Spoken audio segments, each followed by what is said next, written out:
Welcome to the Slop Farm. Enjoy the video. You start by linking your YouTube channel to Google Ads and ensuring billing is active. Decide your single campaign goal up front because you'll optimize around it. Once done, choose a budget range per day and set a primary KPI, views, view rate, or conversions, so bidding choices make sense.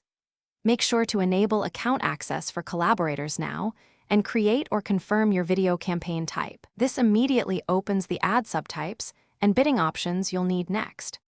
Now you build the campaign. Pick the video ad format that matches your goal and choose a bidding strategy. Choose CPV for awareness or target CPA for conversion-focused buys. Next, create ad groups and upload your video assets with clear 3-6-second hooks and CTAs. Then narrow targeting. Layer demographics, interests, keywords, topics, and specific channel placements to control who sees your ad. Finally, add frequency caps and exclusions to avoid wasting impressions on uninterested viewers.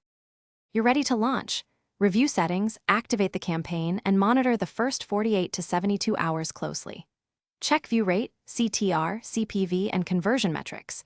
Make incremental bid adjustments and tighten or broaden targeting based on early data. If performance lags, swap in a new creative, pause low-quality placements, and ensure conversion tags fire correctly. One key troubleshooting tip: if conversions are low but views high, lower CPV bids, or switch to a conversion-focused bidding strategy and reevaluate the landing experience. Thanks for watching. Consider subscribing if we helped you today.